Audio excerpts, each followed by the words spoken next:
24 मई 2025 शनिवार। पहला पाठ प्रेरित चरित अध्याय 16 पद संख्या 1 से 10। पौलुस दरबे और लित्रा पहुंचा। वहां तिमिथी नामक एक शिष्य था जो ईसाई यहूदी माता तथा यूनानी पिता का पुत्र था। लित्रा और इकोनिया के भाइयों में उनका अच्छा नाम था। पौलुस चाहता था कि वह यात्रा में उनका साथी बने। उस प्रदेश में रहने वाले यहूदियों के कारण उसने तिमोथी का खातना कराया, क्योंकि सब जानते थे कि उसका पिता यूनानी है।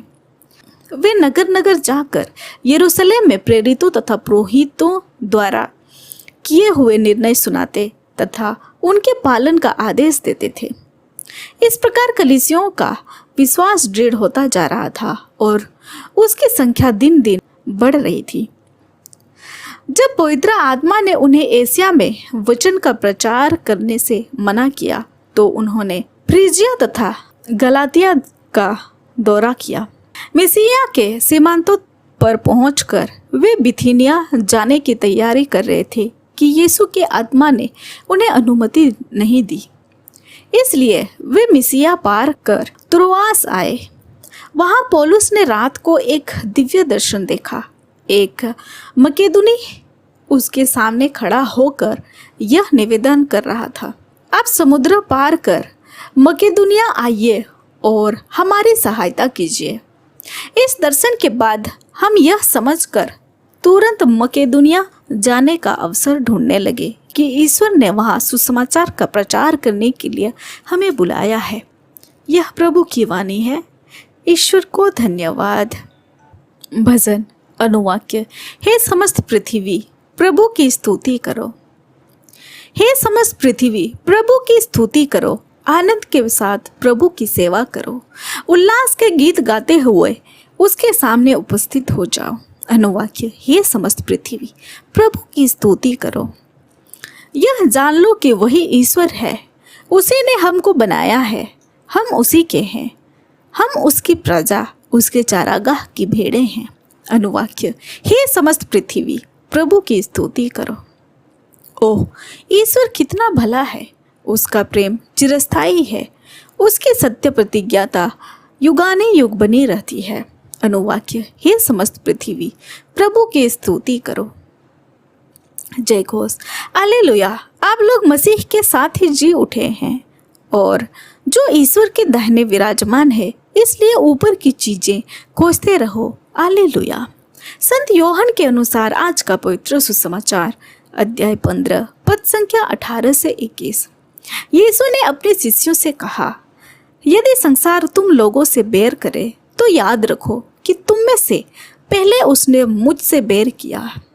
यदि तुम संसार के होते तो संसार तुम्हें अपना समझकर प्यार करता, परंतु तुम संसार के नहीं हो, क्योंकि मैंने तुम्हें संसार में से चुन लिया है। इसलिए संसार तुमसे बैर करता है। मैंने तुमसे जो बात कही उसे याद रखो। सेवक अपने स्वामी से बड़ा नहीं होता।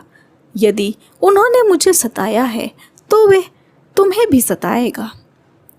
यदि उन्होंने मेरी शिक्षा का पालन किया है तो वे तुम्हारी शिक्षा का भी पालन करेगा। वे यह सब मेरे नाम के कारण तुम लोगों के साथ करेंगे, क्योंकि जिसने मुझे भेजा है उसे वे नहीं जानते। यह हमारे प्रभु यीशु ख्रिस्त का सुसमाचार है। ख्रिस्त की जय। तो आइए आज के पाठों पर मनन चिंतन करते हैं। हम समझते हैं कि यीशु का अनुसरण करने के लिए अक्सर एक कीमत चुकानी पड़ती है। विश्वासियों को एक ऐसी जीवन शैली अपनाने के लिए कहा जाता है जो सांस्कृतिक रूप से विपरीत है और प्रतिरोध को भड़का सकती है। यीशु के शब्द एक चेतावनी और संतावना दोनों के रूप में काम करते हैं। वे एक चेतावनी है कि सच्चे शिष्यों के लिए विरोध और उत्पीड़न अनिवार्य है। फिर भी वे यह जानकर संतावना भी देते हैं कि यह अनुभव विश्वासियों को सीधे यीशु की अपनी पीड़ा से जोड़ता है। हमारे आधुनिक संदर्भ में यह अंश हमें सामाजिक दबाव या अस्वीकृत के बावजूद अपने शिष्यों में दृढ़ रहने के लिए प्रोत्साहित करता है। यह हमें याद दिलाता है कि मसीह का अनुयायी होने का अर्थ है शिष्यत्व और खुशियों और चुनौतियों दोनों को अपनाना। यीशु का यह आश्वासन कि दुनिया की नफरत उनके कारण है, हमारे कारण नहीं। हमें मसीह में अपनी पहचान पर ध्यान केंद्रित करने और उनके प्रेम और सत्य को साझा करने के अपने मिशन में दृढ़ रहने में मदद करता है, चाहे इसके लिए कोई भी कीमत चुकानी पड़े। आमीन। आप सभी को जय यीशु।